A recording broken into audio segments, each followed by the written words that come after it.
चलिए सभी को जय हिंद, जय भीम, सभी को नमस्कार। चलो, तो यहाँ पर आपका हम लोग कहाँ पर पहुँच गए हैं, रीत मुक्त में पहुँच गए हैं ना। इसके पहले कल जो आपका टॉपिक हुआ था वो रीतबद्ध था, और आज का जो टॉपिक है वो आपका है रीत मुक्त आपका है। ठीक है, तो पहला प्रश्न आपके सामने दिया गया है। गुड इवनिंग सभी को, नमस्कार। चलिए, पहला प्रश्न आपका दिया है, घनानंद रीत काव्य की किस काल के कवि हैं। पहले प्रश्न का जवाब सभी को सही देना है। चलिए, पहले का जवाब क्या हो जाएगा, तो आप देख सकते हैं पहले यहीं पर ये लिखा है रीत मुक्त, तो इसका जवाब भी क्या बनेगा, बी ही बनेगा, है ना। तो तुक्का मारोगे तब भी आपका जवाब बन जाएगा। घनानंद रीत काव्य के किस काल के कवि हैं, तो आपके रीत मुक्त काव्य के आपके कवि हैं, है ना। तो इसका राइट आंसर कौन सा बनेगा, बी नंबर आपका यहाँ पर हो जाएगा, है ना। इनसे यहाँ पर अच्छा देखो, घनानंद से 2-3 क्वेश्चन आपको बता दें। जो आपके घनानंद है ना, घनानंद, तो चलो अभी आपके अगले पॉइंट बताएंगे। यहाँ पर बताइए, निम्न में से कौन सा कवि रीत मुक्त आपका नहीं है, रीत मुक्त आपका नहीं है। तो देखो यहाँ पर हम आपको एक पॉइंट पहले बता दें तब क्लियर होगा कि रीत काल को अध्ययन के अनुसार से 3 भागों में बांटा गया है। एक है रीतबद्ध, रीत मुक्त, और एक आपका रीत सिद्ध, है ना। रीत सिद्ध की बात करते हैं, रीत सिद्ध में तो आपके बिहारी आते हैं, रीत सिद्ध में बिहारी का स्थान सर्वोपर है। और रीतबद्ध में वो आपकी चिंतामणि, मतीराम, देव, भिखारीदास, आचार्य कुलपति मिश्र, ये आपके होते हैं। तो आप देख लीजिए घनानंद किस में आ गए, तो घनानंद आपका जवाब बन जाएगा यहाँ पर कौन सा भाई, हाँ रीत मुक्त आपके नहीं है कौन, तो ऑप्शन सी हो जाएगा। जो सेनापति है, सेनापति, ये रीत मुक्त में आपके नहीं आएंगे, है ना। चलिए आपके अगले प्रश्न को आते हैं। प्रश्न आपसे अगला पूछा है, यहाँ पर आपसे कह रहा है इनमें से कौन सा कवि रीत मुक्त नहीं है। चलिए 5 का जवाब दीजिए। पहले प्रश्न में आपने नहीं सही किया है, तो इस प्रश्न को आप लोग सही करिए जल्दी से। चलिए, इनमें से कौन रीत मुक्त नहीं है, रीत मुक्त नहीं है 5 नंबर में, तो क्या बनेगा, तो देखो घनानंद भी हैं और आपके कौन हैं, आलम भी हैं, बोधा भी हैं, लेकिन यहाँ पर आपके जो केशव दास हैं ये रीत मुक्त आपके नहीं है। तो आपका जवाब कौन सा हो जाएगा, डी नंबर आपका हो जाएगा, है ना। यह आपने कल पढ़ लिया था अच्छे तरीके से। अगला क्वेश्चन दिया है, यह निसंकोच कहा जा सकता है कि भाषा पर जैसा अचूक अधिकार इनका था वैसा और किसी कवि का नहीं है। यह आचार्य रामचंद्र शुक्ल ने किसके बारे में कहा है। याद रखिए, भाषा के बारे में जिनका मतलब इनका अचूक अधिकार था वैसा किसी कवि का नहीं है। ये रामचंद्र के अनुसार ये कथन जो कहा है वो आके किसने कहा है, तो मतलब कह सकते हैं किस कवि के संबंध में है, तो घनानंद के बारे में है। ठीक है, घनानंद के बारे में आचार्य रामचंद्र शुक्ल ने इनकी भाषा पर इनके अधिकार को बताया है। ठीक है, तो ऑप्शन बनेगा कौन सा, डी नंबर। अगला क्वेश्चन दिया है, इनमें से किस कवि की प्रेमिका का नाम सुजान था। इनमें से किस कवि की प्रेमिका का नाम सुजान था, किस कवि की प्रेमिका का नाम सुजान था। चलिए पता हो तो जवाब दीजिए जल्दी से। चलिए 7 का ऑप्शन आ रहा है यहाँ पर आपका सी नंबर, तो आपका जवाब बिल्कुल सही हो जाएगा। घनानंद की प्रेमिका का नाम था सुजान, है ना, जो कि याद रखिए एक वैश्या थी। कैसी थी, तो ये जो सुजान थी ये एक वैश्या थी। ठीक है, जो कि मोहम्मद रंगीले के दरबार की नृत्य गायन विधा में नुपड़ थी सुजान। आपने मोहम्मद शाह रंगीला के बारे में अच्छे से सुना होगा, है ना, और पढ़ा भी होगा जहाँ भी पढ़े होंगे। तो देख सकते हैं मोहम्मद शाह रंगीले के दरबार की नृत्य गायन विद्या में निपुण सुजान वैश्या से घनानंद को प्रेम हो गया था। घनानंद ने सुजान शब्द का प्रयोग अपनी कविता में सर्वाधिक किया है। तो अभी आपसे क्वेश्चन बनेगा कि सुजान शब्द का प्रयोग सबसे ज्यादा किसने किया है, किसकी कविताओं में मिलता है, तो भाई किसके, तो घनानंद की कविताओं में मिलता है ना। चलिए क्वेश्चन आपसे दिया है, सुजान शब्द का प्रयोग किस कवि की कविता में सर्वाधिक हुआ है। चलिए यहाँ पर जवाब दीजिए, सही जवाब कौन सा हो जाएगा। चलिए भाई, जितने लोग जुड़ चुके हैं उतने लोग वीडियो को लाइक कर दीजिएगा। जितने लोग जुड़ चुके हैं उतने लोग वीडियो को लाइक कर दीजिए। जितने लोग जुड़ चुके हैं, बाद में जुड़े हैं, काफ़ी लोग तो आते ही जो लाइक कर देते हैं, लेकिन काफ़ी लोग यहाँ पर भूल जाते हैं, तो लाइक भी कर दिया करिए जल्दी से। चलिए, तो यहाँ पर बताइए सुजान शब्द का प्रयोग किस कवि की कविता में सर्वाधिक हुआ है। तो अभी आपने पढ़ा कि आपकी घनानंद की कविताओं में, है ना, तो ऑप्शन कौन सा हो जाएगा, सी नंबर आपका घनानंद आपका हो जाएगा। ठीक है, आगे बढ़ते हैं। प्रश्न आपसे अगला पूछा गया है, वियोग श्रृंगार का प्रधान मुक्तक कवि कौन है। वियोग श्रृंगार का प्रधान मुक्तक कवि कौन है। यहाँ पर वियोग श्रृंगार का, और वियोग श्रृंगार का जो आपका है वो आपके है घनानंद में, किसमें है, तो ऑप्शन बनेगा ए नंबर। घनानंद के स्वच्छंद काव्य शास्त्र काव्यधारा के प्रमुख कवि आपके हैं, तो इसमें राइट आंसर आपका बनेगा कौन सा, ए नंबर आपका यहाँ पर हो जाएगा। ठीक है, तो ऑप्शन बनेगा आपका कौन सा, ए नंबर। चलिए यहाँ पर घनानंद की कृतियां किस भाषा में हैं, घनानंद की जो कृतियां हैं वो किस भाषा में हैं। चलिए यहाँ पर 10 नंबर जवाब दीजिए, घनानंद की कृतियां किस भाषा में हैं, तो आपकी ब्रज भाषा में है। ऑप्शन बनेगा आपका सी नंबर, घनानंद की कृतियां किस भाषा में हैं? तो आपकी ब्रज भाषा में है इनकी प्रमुख आपकी कह सकते हैं आपके। और इनके देखो घनानंद के 2-3 ग्रंथ आपके हैं जो कि बहुत पूछे जाते हैं। कौन कौन से? तो आपके सुजान सागर, विरह लीला, कोकसार और रस के बिल्ली, है ना, ये इनके महत्वपूर्ण आपके हैं। यहाँ पर देखो घनानंद के बारे में क्वेश्चन काफी आ रहे हैं, 3 से 2-3 पॉइंट पढ़ लेते हैं तो और अच्छे बनेंगे आप। कि घनानंद की कृतियां ब्रजभाषा में है, ठीक है। घनानंद का प्रमुख ग्रंथ कौन है? सुजान सागर है, विरह लीला, कोकसार, ठीक है, कोकसार पूछा गया कई बार, रसकेली बल्ली और आपके कृपाकांड, ठीक है, ये आपके घनानंद की प्रमुख आपकी कृतियां हैं। यहाँ पर देख सकते हैं घनानंद की जन्म की बात करें तो 1689 ईस्वी के आसपास हुआ था, ठीक है। और यहाँ पर 1739 में ये नादिर शाह के सैनिकों द्वारा मारे भी गए थे, ठीक है ना। ये प्रेम की मस्ती विशेषता वियोग श्रृंगार के कवि हैं, जो अभी आपने पढ़ा कि आपके घनानंद कैसे कवि थे? वियोग श्रृंगार के आपके कवि रहे हैं, है ना। शुक्ल जी के अनुसार प्रेम मार्ग का एक ऐसा प्रवीण और धीर प्रतीक तथा जवादानी का ऐसा दावा रखने वाला ब्रजभाषा का दूसरा कवि नहीं हुआ है ना। यह ब्रजभाषा के पहले आपके कवि माने गए हैं। और अगला दिया है कि शुक्ल जी ने इन्हें लाक्षणिक मूर्तिमत्ता और प्रयोग वैचित्र्य का ऐसा कवि कहा है जैसे कवि उनके 225 वर्ष बाद छायावाद काल में प्रकट हुए हैं, ठीक है। तो ये क्वेश्चन आपके यहीं से बनने वाले हैं। तो देखो क्वेश्चन आपके सामने आ गया है, कोकसार किसकी रचना है? अभी आपने पढ़ा कोकसार जो रचना है वो आपकी किसकी रचना है? चलिए अब जवाब दीजिए। यहाँ पर पढ़ भी लिया है तो जितने भी क्वेश्चन पढ़े हैं तो सभी क्वेश्चन यहाँ पर आपके बनने वाले हैं, है ना। चलिए यहाँ पर आपका 11 का ऑप्शन आ रहा है ए नंबर, तो आपका जवाब बिल्कुल सही है, घनानंद की रचना है आपकी कौन? कोकसार है ना। घनानंद की अभी हमने बताया सुजान सागर, विरह लीला, कोकसार, रसकेल बिल्ली, है ना, और कृपाकांड। चलिए अगले प्रश्न को आते हैं। प्रश्न आपसे अगला पूछा गया है, सुजान सागर के लेखक कौन है? चलिए यहाँ पर बताइए सुजान सागर के लेखक कौन है? सुजान सागर के, तो आपका जवाब क्या हो जाएगा? घनानंद, जो कि अभी आपने पढ़ा था, ऑप्शन ए हो जाएगा, घनानंद आपका बन जाएगा। आगे बढ़ते हैं। प्रश्न आपसे अगला पूछा गया है, यहाँ पर एक पंक्ति दी गई है कि मोहि तो मेरे कवित्व बनावत रीत काल के किस कवि ने लिखा है?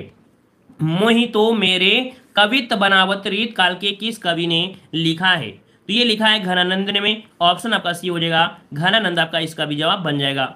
अगला प्रश्न आपका दिया है, लोग हैं लागी कवित्व बनावत मोहि तो मेरे कवित्व बनावत, ये पंक्ति किसकी है? तो ये भी पंक्ति किसकी है? तो आपकी घनानंद की है, ऑप्शन डी हो जाएगा, घनानंद बन जाएगा। आगे बढ़ते हैं कि अति सुधो स्नेह को मार्ग है जहां नेक सयानप बांक नहीं, यहाँ पर 17 वाले में जो आपका जवाब है ये पंक्ति किसकी है? तो अति सुधो स्नेह को मार्ग, ये आपने कई बार पढ़ा भी होगा, है ना, ये क्वेश्चन कई बार पूछा भी गया है। और ये भी पंक्ति किसकी है? तो आपकी घनानंद की है, ऑप्शन बने आपका सी नंबर, घनानंद बन जाएगा। आगे बढ़ते हैं। प्रश्न आपसे अगला है, इनमें से रीत काल का कौन सा कवि अपने प्रकट चित्रण के लिए विख्यात है? चलिए यहाँ पर बताइए कि रीत काल का ऐसा कौन सा कवि है जिसने प्रकट चित्रण के बारे में अच्छी तरीके से बताया है और इसी कारण से ये क्या है? विख्यात है।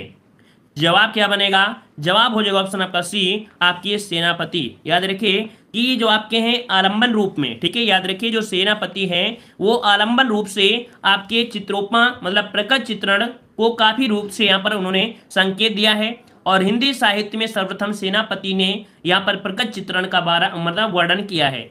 इनकी एक रचना है सेनापति की, कौन सी? तो कवित्व रत्नाकर में, है ना, कवित्व रत्नाकर में इन्होंने प्रकट चित्रण का वर्णन किया है, ठीक है। चलिए आगे बढ़ते हैं। प्रश्न आपसे अगला है, कह रहा है कवित्व रत्नाकर के रचनाकार कौन है? चलिए बताइए, फटाफट जवाब दीजिए। कवित्व रत्नाकर के जो रचनाकार हैं वो आपके कौन से बनेंगे? चलिए ऑप्शन बी आ रहा है तो बिल्कुल सही है, सेनापति, है ना। कवित्व रत्नाकर के रचनाकार सेनापति हैं। और याद रखिए इनकी रचना आपकी किस भाषा में? तो आपकी ब्रज भाषा, ठीक है, ब्रज भाषा में लगभग 1706 संवत को देखी गई है, मतलब की गई है, ठीक है। और अभी तक इनकी यही कृति आपकी प्राप्त हुई है। मतलब क्वेश्चन ये पूछे कि कवित्व रत्नाकर की कौन सी रचना आपकी प्राप्त है, तो आपकी मतलब सेनापति की कौन सी है? तो आपकी कवित्व रत्नाकर, यही इनकी आपकी रचना इनकी प्राप्त है, अभी तक यही इनकी एक मात्र रचना आपकी प्राप्त हुई है, ठीक है ना। कुछ लोग इनकी दूसरी कृति को बोलते हैं काव्य कल्पद्रुम इनकी दूसरी रचना मानते हैं, लेकिन कोई साक्ष्य ज्यादा है नहीं है, ठीक है। चलिए हाँ, यहाँ पर एक पॉइंट और भी यहाँ पर बन सकता है कि कवित्व रत्नाकर के सेनापति जो आपके हैं वो श्लेष अलंकार, कौन सा? श्लेष अलंकार, श्रृंगार और यहाँ पर श्रृंगार के बारे में आपको देखने को मिलता है। ठीक है, आगे बढ़ते हैं। प्रश्न आपसे अगला पूछा है, यहाँ पर दिया है बोधा का असली नाम क्या था। बोधा का असली नाम क्या था, 24 नंबर में जवाब दीजिए। अगर आ रहा है तो जवाब दीजिएगा यहाँ पर बोधा का असली नाम। चलिए, बोधा का असली नाम था बुद्धिसेन। इसका राइट आंसर आपका बनेगा बी नंबर, बुद्धिसेन इनका कह सकते हैं असली नाम था। ठीक है, ये पन्ना नरेश, पन्ना जो आपकी एमपी में पड़ता है, ये पन्ना नरेश खेत सिंह के दरबारी कवि थे। किसके, तो आपके पन्ना नरेश खेत सिंह के दरबारी कवि थे। खेत सिंह उन्हें प्यार से बोधा कहते थे। ठीक है, तो बोधा जो कहते थे वो खेत सिंह ही बड़े प्यार से कहते थे।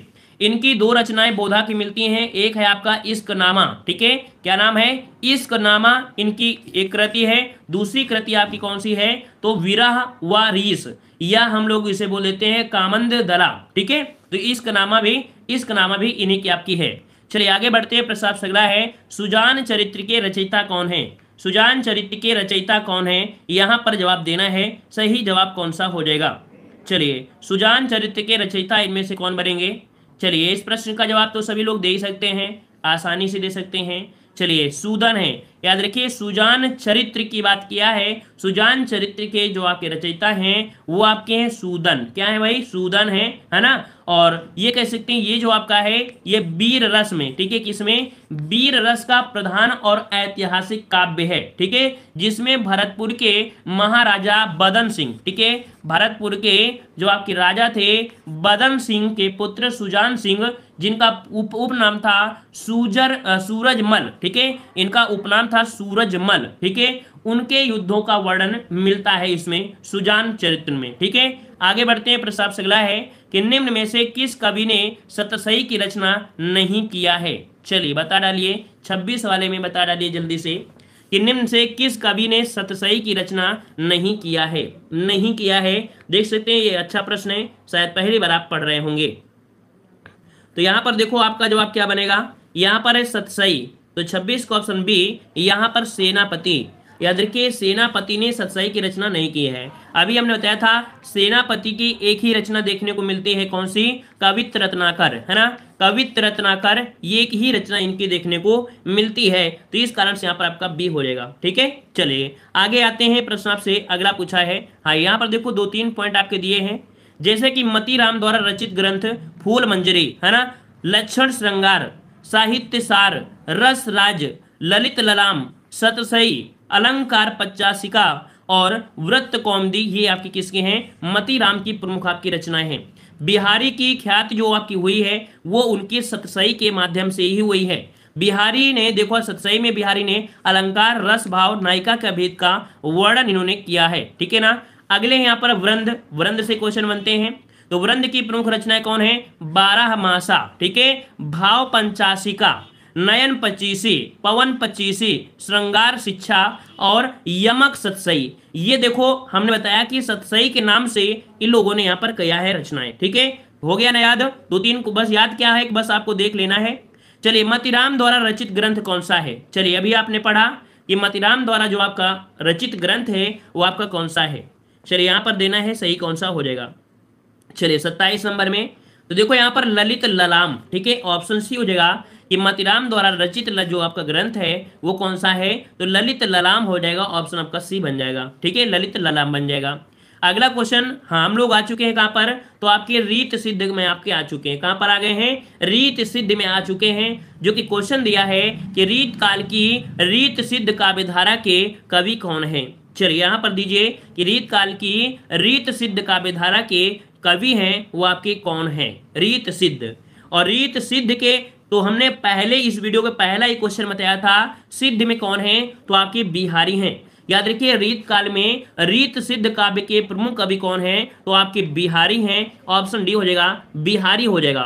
रीत सिद्ध उन कवियों को कहा जाता है जिनका काव्य शास्त्रीय ज्ञान से आबद्ध होता है, मतलब इनका जो ज्ञान है वो शास्त्रीय ज्ञान से आबद्ध है। लक्षणों के चक्कर नहीं पड़े हैं, है ना, सीधा सीधा इन्होंने शास्त्रीय ज्ञान का अध्ययन करके यहाँ पर किया, तो ऑप्शन आपका डी राइट हो जाएगा। ठीक है, यहाँ पर दे सकते हैं रीतकालीन काव्य को 3 भागों में विभक्त किया गया है। एक है रीतबद्ध, दूसरा है रीत सिद्ध और तीसरा है रीत मुक्त, है ना। यहाँ पर देखो रीतबद्ध काव्य धारा के कवियों ने काव्य शास्त्रीय परंपरा आदि का निर्वाह कर लक्षण ग्रंथों का निर्माण किया है, जिसमें चिंतामणि, भिखारीदास, देव, मतीराम और पद्माकर ये किस में आते हैं, रीतबद्ध काव्य धारा में। कौन, चिंतामणि, भिखारीदास, देव, मतीराम, पद्माकर ये आपकी रीतबद्ध में है। रीत सिद्ध में अभी आपने देखा, रीत सिद्ध में कौन थे, तो आपके बिहारी थे, है ना, और एक आपके रसनिधि, ये आपके प्रमुख आपके हैं। ठीक है, रीत मुक्त में कौन है, तो रीत मुक्त काव्यधारा के कवियों ने रीत काल की परिपाटी को त्याग कर स्वच्छंद रूप में श्रृंगार काव्य की रचना किया है। मतलब जो रीत मुक्त काव्यधारा के कवि हैं उन्होंने श्रृंगार काव्य की रचना किया है, जिसमें घनानंद, आलम, बोधा, ठाकुर ये आपके रीत मुक्त में होते हैं। ठीक है, चलिए कंफ्यूज हो जाते हैं तो एक बार में तो वही कंफ्यूज तो हो ही जाएंगे, बार बार पढ़ेंगे तो आप समझ पाएंगे। ठीक है, चलिए यहां पर आते हैं, क्वेश्चन दिया है बिहारी रीत काल की किस काव्यधारा के कवि हैं। चलिए इसके पहले अगर आपने यहां पर पढ़ा तो यहां पर आप बताइए इसका क्या हो जाएगा। चलिए यहां पर बताइए बिहारी रीत काल की किस काव्यधारा के हैं। देखो पढ़ो कुछ भी, लेकिन मेन पॉइंट क्या है, जो फोकस होना है क्वेश्चन में उनको तो सही करना है ना। पढ़ेंगे हम बहुत ज्यादा कुछ, लेकिन आंसर क्या मिलेगा, थोड़ा सा, और वही आंसर बार बार पढ़ेंगे तो आपका रट जाएगा। ये थ्योरी एक बार में तो नहीं रटेगी, है ना। चलिए बिहारी रीत काल की किस काव्यधारा के हैं, तो अब आप समझ गए होंगे कि आपका जवाब बी हो जाएगा, रीत सिद्ध के, है ना, रीत सिद्ध के हैं। ठीक है, अच्छा रीत मुक्त के 2-3 आपको बता दें, जैसे आपके आलम थे, बोधा थे और ठाकुर थे, ये किसमें, रीत मुक्त में थे। रीतबद्ध में कौन थे, रीतबद्ध में, तो रीतबद्ध में आपके कौन थे, तो आपने देखा अभी कौन, चिंतामणि, भिखारीदास, मतीराम देव, है ना। चलिए आगे बढ़ते हैं, प्रश्न आपसे अगला पूछा गया है, कह रहे निम्नलिखित में से कौन सा कवि रीतबद्ध परंपरा में है। चलिए अब यहाँ पर रीतबद्ध में अभी आप लोग कंफ्यूज हो रहे थे ना, थ्योरी जब पढ़ रहे थे आप कंफ्यूज हो रहे थे, अब ऑब्जेक्टिव क्वेश्चन जब मिल रहे हैं तो अब आप समझ जाएंगे, बार बार जब पढ़ेंगे तो रट ही जाएगा, है कि नहीं। चलिए रीतबद्ध बताइए, रीतबद्ध में अब यहाँ पर 3 बने, तो देखो बिहारी लाल तो हो नहीं सकती हैं, क्योंकि बिहारी किस में है, रीत सिद्ध में है। बिहारी किस में है, रीत सिद्ध में है ना, तो ये तो आपके होंगे नहीं। तो इसका मतलब है कि इसका जवाब कौन बनेगा, इसका हो जाएगा मतीराम। जो मतीराम है वो किस में है, तो आपके रीतबद्ध के हैं मतीराम, है ना। यहाँ पर जो आपके आलम है, आलम किससे संबंधित है, तो आलम संबंधित है आपके रीत मुक्त से, किससे, रीत मुक्त से आपके आलम, और आपके कौन, घनानंद, ठाकुर, बोधा ये आपके रीत मुक्त से होते हैं ना। तो इसका जो जवाब पूछा गया था रीतबद्ध से, तो आपके कौन हो जाएंगे, 3 का ऑप्शन सी हो जाएगा, मतीराम बन जाएगा। ठीक है, चलिए आगे बढ़ते हैं, प्रश्न आपसे अगला पूछा गया है, कह रहा है बिहारी किस धारा के कवि हैं। चलिए रट जाएगा, हमें पता है कि जैसे टेस्ट कंप्लीट होता है तो रट जाएंगे, क्योंकि इतने क्वेश्चन हम आपको लेके आते हैं कि बार बार रिवीजन करोगे तो रट जाएंगे, है ना। अधूरा अगर छोड़ दोगे तो फिर रटेंगे नहीं। चलिए बिहारी किस धारा के हैं, तो बिहारी किस धारा के हैं, तो अब आप समझ सकते हैं कि आपका जवाब बिल्कुल सही आ रहा है, मतलब ऐसे पॉइंट अब आपने रट लिया है पूरी तरीके से। ठीक है, तो रीत सिद्ध आपका हो जाएगा। अगला दिया गया है, क्वेश्चन दिया गया है कि निम्नलिखित में से एक कवि ने लक्षण ग्रंथ की रचना नहीं किया है। निम्नलिखित में से किस एक कवि ने लक्षण ग्रंथ की रचना नहीं किया है, तो लक्षण ग्रंथ की रचना आपके बिहारी दास ने, किसने, बिहारी ने लक्षण ग्रंथ की रचना नहीं किया है। इसका ऑप्शन यहाँ पर आपका सी हो जाएगा। आते हैं अगले प्रश्न को, और प्रश्न आपसे अगला पूछा गया है, यहाँ पर दिया गया है कर आपसे यहाँ पर कि द्रग उर्झत टूटत कुटुम जुरत चतुर चित प्रीत, यह जो कथन है वो किसका है, 6 नंबर में। देखो यहां पर कहा गया है कि आंखें उलझती हैं, परिवार टूटता है, पर चतुरों के हृदय का प्रेम जुड़ा रहता है, किंतु दुर्जनों के हृदय में गांठ पड़ रहती है, यह कैसा विधान है, ये पंक्ति में दिया गया है। और ये पंक्ति आपके बिहारी जी ने दिया है, किसने, बिहारी जी ने दिया है। इसका ऑप्शन ए नंबर आपका हो जाएगा। अगला क्वेश्चन आपसे दिया गया है, कह रहा है बिहारी सतसई में दोहे कितने हैं। बिहारी सतसई में जो दोहे हैं वाक्य कितने हैं, 500 हैं, 718 हैं, 719 हैं या 717 हैं। चलिए यहाँ पर देना है सही जवाब कौन सा बन जाएगा। चलिए यहाँ पर 713 आ रहे हैं और 719 भी आ रहे हैं। देखो कहीं कहीं पर 713 मिलते हैं, है ना, कहीं कहीं पर 713 मिलते हैं, लेकिन वैसे 719 दोहे इनके संकलित किए गए हैं, जो कि इनका मुक्तक काव्य है। ठीक है, तो इसका जो जवाब बनेगा वो आपका बनेगा कौन सा, सी नंबर 719 बनेगा। ठीक है, 719 बनेगा। देखो यहां पर हम आपको बता दें इससे जुड़े हुए क्वेश्चन कि रीत काल में रीत सिद्ध के कवि कौन, बिहारी ही इनकी एकमात्र रचना सतसई है। अपनी इसी एकमात्र कृति से वे हिंदी साहित्य में अमर हो गए हैं। यह मुक्तक काव्य है, याद रखिए ये जो आपका सतसई है कैसा है, मुक्तक काव्य है। इसमें दोहों की संख्या 719 है, परंतु कहीं कहीं 713 दोहों का भी उल्लेख मिलता है।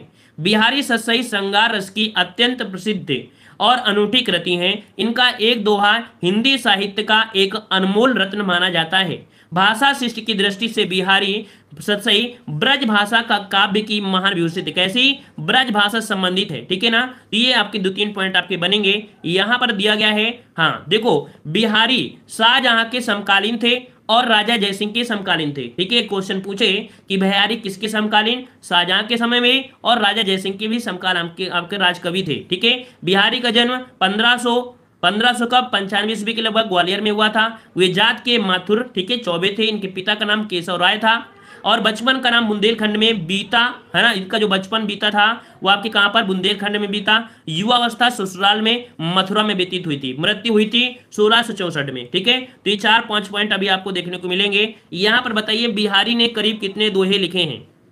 चलिए यहां पर बताइए बिहारी ने करीब कितने दोहे लिखे हैं। चलिए यहां पर बताइए 719। चलिए यहां पर बताइए, यहां पर दिया गया है, यहां पर ऑप्शन बने आपका डी नंबर 700। देखो ऑप्शन के अनुसार लगाना है, ऑप्शन के अनुसार लगाना है ना। अभी बताया था कि कितने, 719 हैं, कहीं कहीं पर 713 मिलते हैं, तो ऑप्शन के अनुसार कहां पर जाएगा, डी नंबर आपका राइट हो जाएगा। ठीक है, आगे बढ़ते हैं। प्रस्ताव सिखला है, यहां पर दिया बिहारी की रचना का नाम क्या है। बिहारी की रचना का नाम क्या है, यहां पर दीजिए। लाइक शेयर भी करिए भाई, आप लोग लाइक शेयर भी नहीं करते हैं। लाइक शेयर कर दीजिए, जितने लोग जुड़ चुके हैं, बाद में जुड़े हैं या ऑफलाइन जो भी जोड़ देखते हैं वो लोग लाइक भी कर दिया करें। ऑफलाइन वालों को तो कहना भी नहीं पड़ता, वो लोग तो बेचारे तुरंत कर ही देते हैं। वो लोग इतना बिजी भी होते हैं कि वो लाइव क्लास भी नहीं दे पाते हैं, लेकिन आप लोग तो लाइव मज़ा भी लेते हो पूरी तरीके से, है। आपके कमेंट का जवाब भी देते हैं, कोई दिक्कत होती है तो आपके कमेंट का जवाब भी मिलता है। तो आप लोगों को तो फिर सोचने वाली बात नहीं होती है। बेचारे वो लोग क्या करें जो टाइम नहीं मिलता है और ऑफलाइन देखते हैं, वो लोग अपनी समस्याओं को कमेंट बॉक्स में करते हैं, फिर उनका रिप्लाई दिया जाता है ना। आप लोगों को तो हम डायरेक्ट कोई भी समस्या होती है लाइव ही बताते हैं, है कि नहीं। चलिए बताइए बिहारी की रचना का नाम क्या है।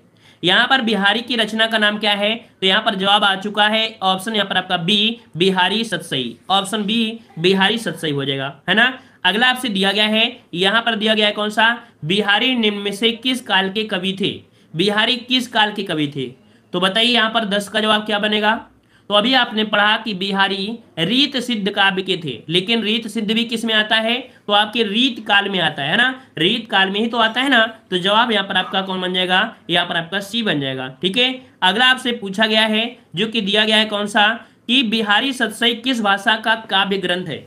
तभी कहते हैं जो भी हम डिस्क्रिप्शन बॉक्स में, मतलब कह सकते हैं जो भी डिस्क्राइब करते हैं या कुछ हम आपको पॉइंट दिखा देते हैं, पढ़कर बता भी देते हैं, वो जरूर क्वेश्चन बनते हैं। बिहारी सतसई किस भाषा का काव्य ग्रंथ है, तो 11 का ऑप्शन बनेगा आपका ए नंबर, इनके ब्रज भाषा का एक काव्य है ना। ऑप्शन बनेगा आपका ए नंबर, ब्रज भाषा बन जाएगा। अगला दिया गया है, यहाँ पर दिया रीत काल का वह कौन सा कवि है जो अपनी एकमात्र कृति से हिंदी साहित्य में अमर हो गया।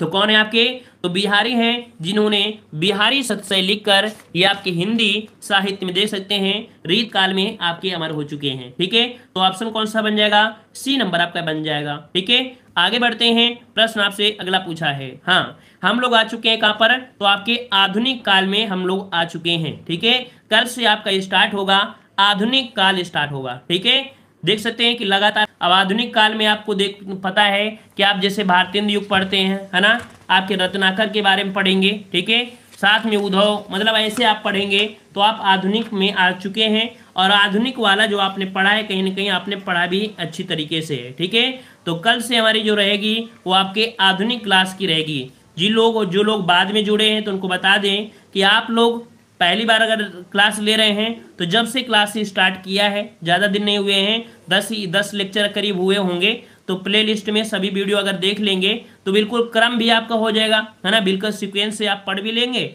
और साथ साथ भी आप चलते रहेंगे, है ना।